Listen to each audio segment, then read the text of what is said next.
The sound of cold rain beating against the pavement mingled with Rachel Anderson's footsteps.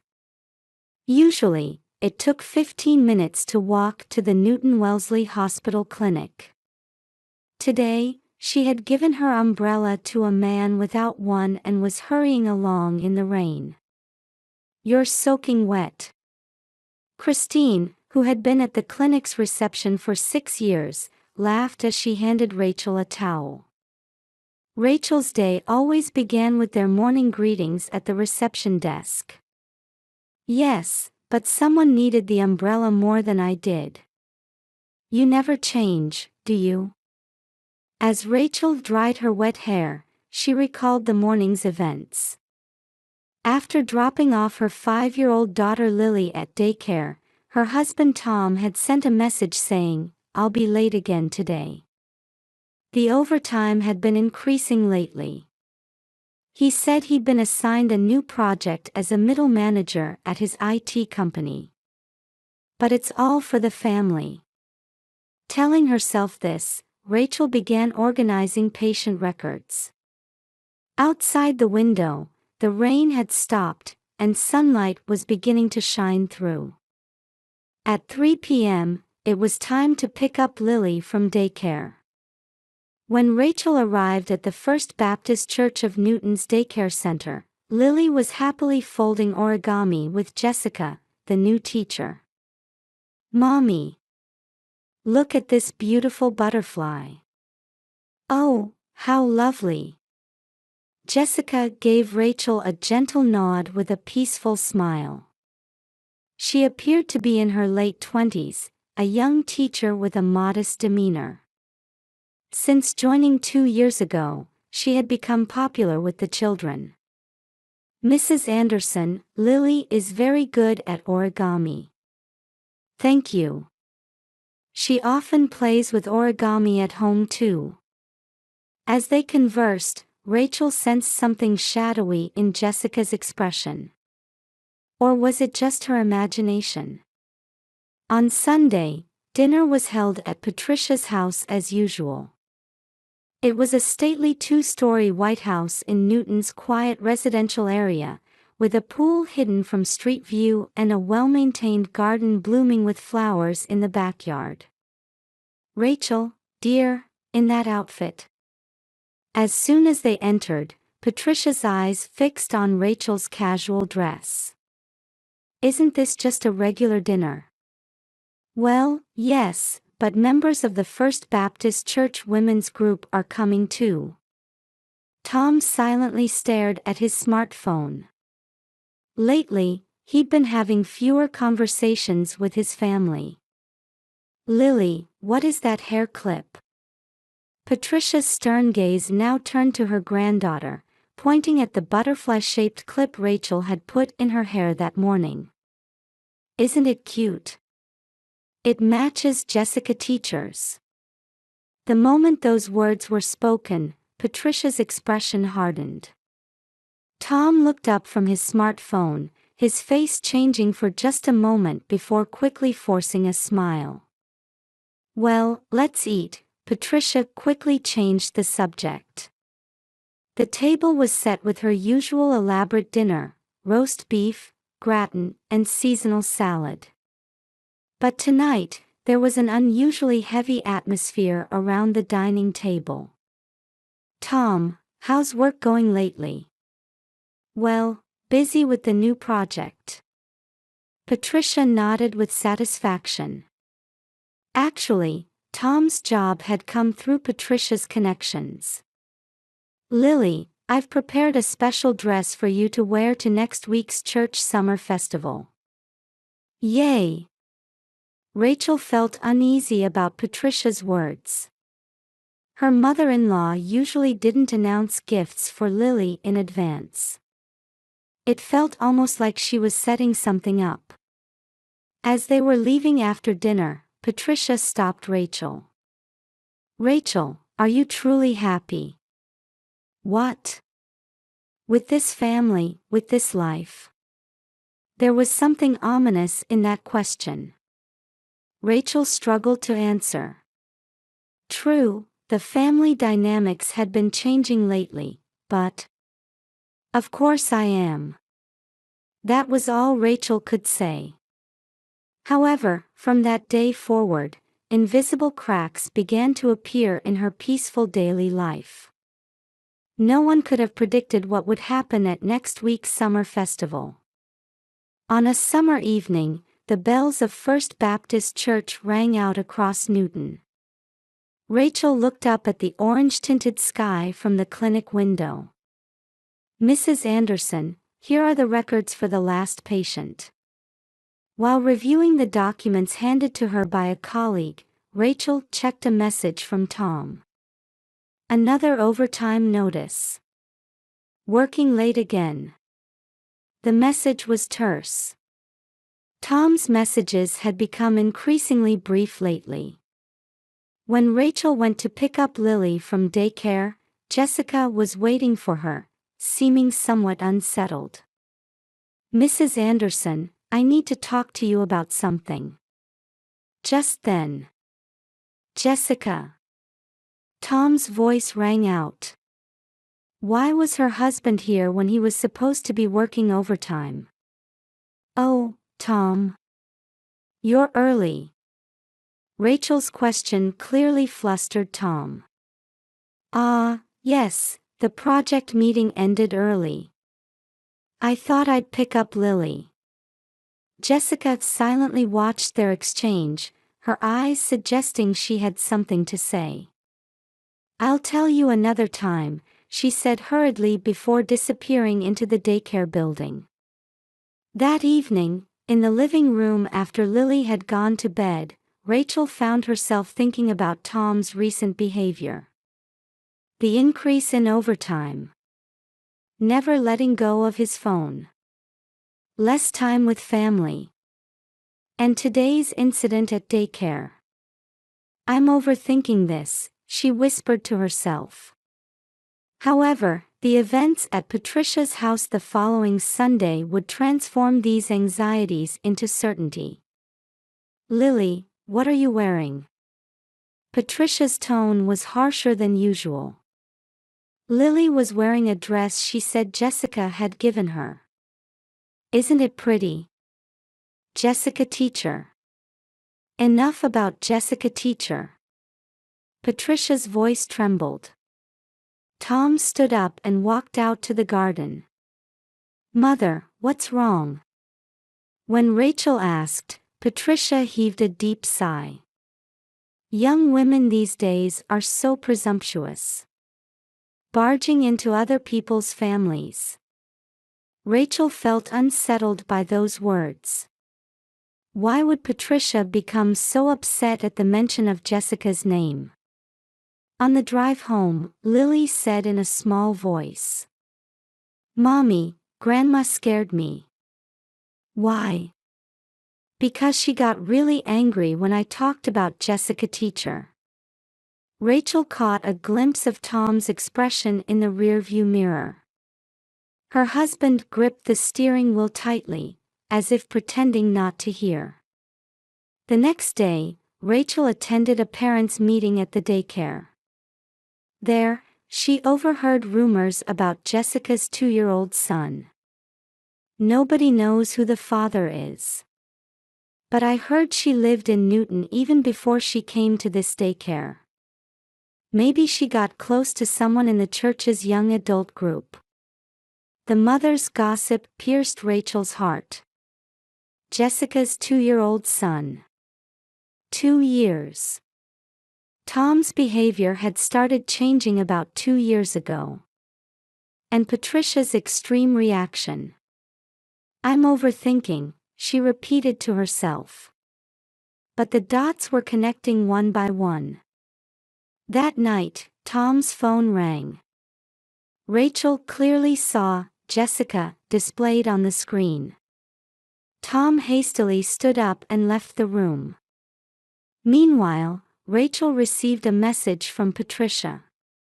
"Tomorrow is the church summer festival. Bring Lily. We need to have an important talk." Rachel exhaled deeply before responding. All the previous unease, anxiety, and doubt seemed to be converging toward tomorrow. Outside the window, the summer night wind rustled through the trees. A siren wailed from the direction of Newton Wellesley Hospital, as if forecasting tomorrow's events. At the First Baptist Church Summer Festival, the sweet aroma of roasted corn wafted through the fresh breeze from the stands set up in Cold Spring Park. Church community members were gradually gathering in the park as dusk approached.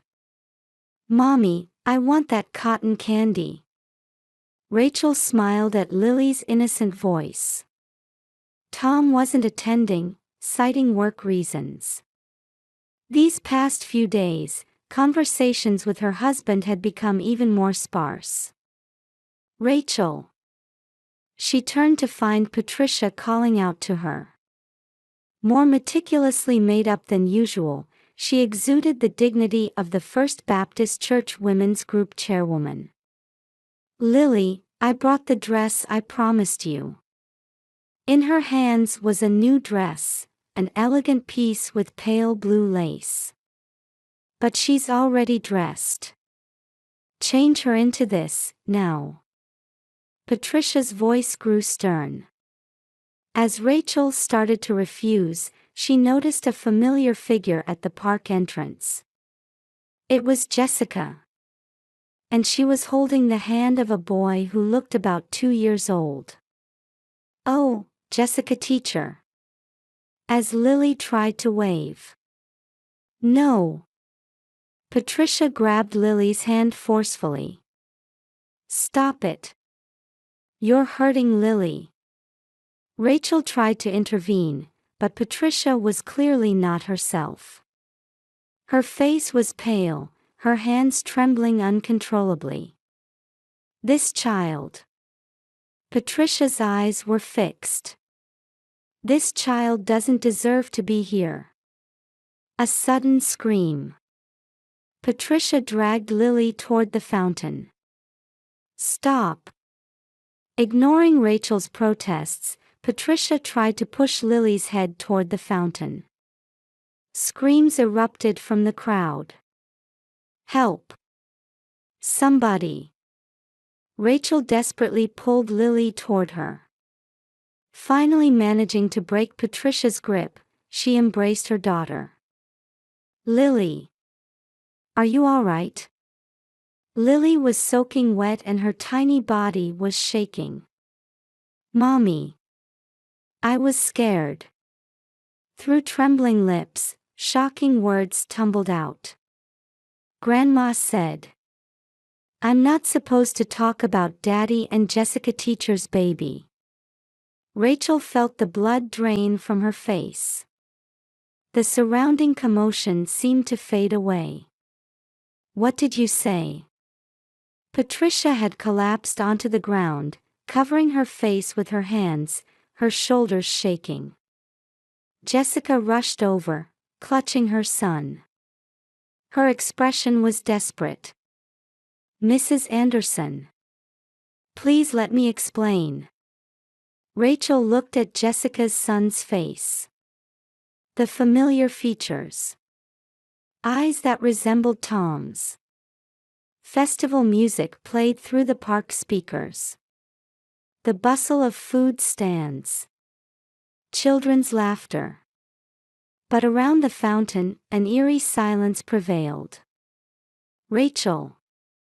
"I'll explain everything," Patricia said in a strained voice. 30 years ago. I made the same mistake." The evening sky turned red. The fountain splashing seemed to mark time passing. Long shadows stretched across Newton. One truth was revealed, and another dark secret emerged. The family secret that no one knew was about to be exposed here, in front of this small fountain. Jessica's 2-year-old son. Patricia's mistake from 30 years ago. And the truth about Tom's birth. Everything was connecting. In Newton's warm summer twilight, a family's hidden history was quietly but surely coming to light. The fluorescent lights in Newton Wellesley Hospital's waiting room cast a cold glow. Rachel sat motionless, holding Lily in her wet dress. "I brought you a blanket." An older nurse spoke kindly. She was a colleague from the clinic. Rachel silently nodded. Her phone screen showed a string of missed calls from Tom. But Rachel had no strength left to respond. "Mommy, I want to go home." Lily's voice brought Rachel back to reality. During the taxi ride home, Lily clung to her mother in the back seat, trembling slightly. At midnight, the sound of the front door opening echoed through the house. "Rachel?" Tom's voice. Rachel watched her husband from the darkness of the living room. "Working late?" "Yes, project deadline." "Were you really at the office?" Tom stopped at Rachel's cold voice. "What do you mean? Weren't you at Jessica's house?" Silence filled the room. The next morning, Rachel didn't send Lily to daycare. Her daughter was still sleeping, exhausted. Opening her computer, she accessed the hospital database. It might be an ethics violation, but there was no turning back. She typed "Jessica" into the search field. Obstetrics records. 2 years ago. Male birth. Just as I thought. With trembling hands, she opened Tom's credit card statements. There were regular payments to a luxury hotel near the street Chestnut Hill. Rent payments for an apartment in Newton Center. Baby supplies purchased at Whole Foods Market Newton. All concentrated near Jessica's address. Her steps felt heavy as she headed to First Baptist Church. Sunday service time. Patricia would surely be there. Rachel. When she found Patricia in the prayer room, her mother-in-law was already in tears. "You knew." "Yes, but I wanted to protect them. This family. Tom, and my own sin." Patricia's confession quietly began. 30 years ago, Patricia had an affair. The result was Tom. "I never could tell my husband. He died believing Tom was his. And Tom. Yes. My son, the result of my sin, yet I kept demanding perfection from him." Light through the church's stained glass fell between them. That night, when Tom came home, Rachel was waiting with his credit card statements. "Explain." "Rachel. What did Lily mean about a baby?" Tom's cornered expression crumbled. "My relationship with Jessica started 2 years ago." "Why?" "I don't know. Work stress, or maybe mother's expectations." A fragmented confession. The existence of a 2-year-old son. Secret financial support. Plans for a settlement to cover everything up. Mother knew everything. That's why she was afraid Lily might say something. "Yes. But it has to end now." Tom's voice shook. "I meant to tell you. But every day, I kept putting it off. And that's how our family fell apart." Rachel stood up and walked to the window. Newton's night view reminded her of happier days. "We can't go back. Rachel. Let's get divorced." Those words froze the air in the room. Upstairs, Lily was sleeping. Her life would change tomorrow too. But having the courage to face the truth would be better for their daughter than living in a family built on lies. In Newton's night sky, airplane lights streamed past, as if guiding Rachel and Lily toward their new life. The old clock at First Baptist Church struck noon. As bells rang across Newton, Patricia sat alone on a pew in the prayer room. "I'll tell you everything." Patricia's voice had lost its former authority. Before Rachel, she began unraveling memories from 30 years ago. "I was expected to be the perfect wife and mother. As a prominent figure in Newton, as chair of the church women's group, but beneath that mask. In the hot summer of 1994, Patricia had an affair with a young church pastor. Tom was the result. I could never tell my husband the truth. He died believing Tom was his child." Patricia's hands trembled. "And Tom, though he was the result of my sin, I kept demanding perfection from him." Rachel listened silently. All the pieces were now connecting. When Jessica became pregnant, I saw my own mistake. And I desperately tried to protect this secret. Silence enveloped them. Looking back, they saw Tom standing there. He had heard everything. "I always wanted to know who my real father was. Tom. I even had a DNA test done. But I never had the courage to look at the results."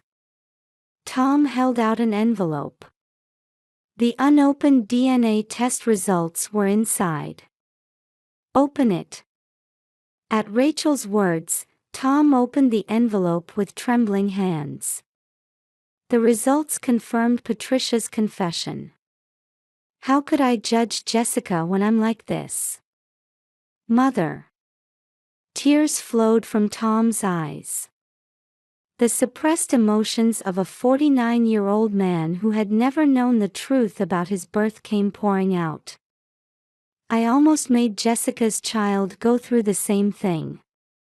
At Newton Wellesley Hospital's cafeteria, Jessica began telling everything.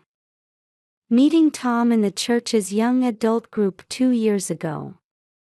Their relationship.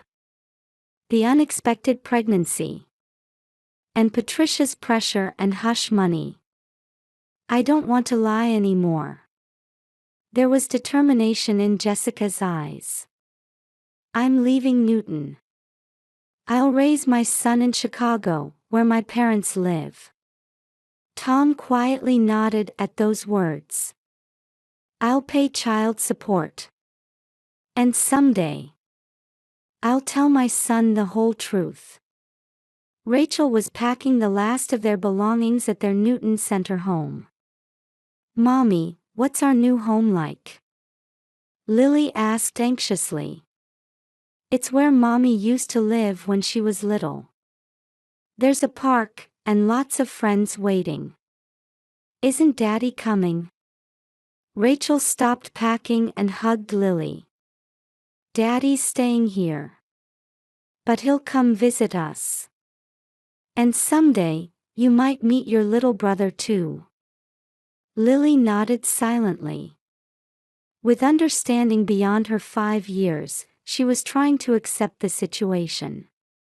At the fountain in Cold Spring Park. The day before departure, Rachel visited alone. Who would have thought that day's events would lead to this? The fountain water sparkled in the sunset. Patricia had begun receiving counseling from a specialist. Tom was trying to navigate a new relationship with Jessica. And Rachel was about to start a new life with Lily. At Logan International Airport, Tom saw Rachel and Lily off at the boarding gate. "Be happy there. Thank you. And you, face your true self." A final embrace. Lily clung to Tom. Daddy, we'll see you again, right? Of course. I'll definitely come visit. The plane began rolling down the runway. Newton's cityscape grew smaller through the window. First Baptist Church's spire. Cold Spring Park's greenery. And that fountain. Everything receded into the distance. Rachel squeezed Lily's hand. This wasn't an ending. It was a new beginning. The plane took off toward the morning sun, as if illuminating the new dawn for mother and daughter from above.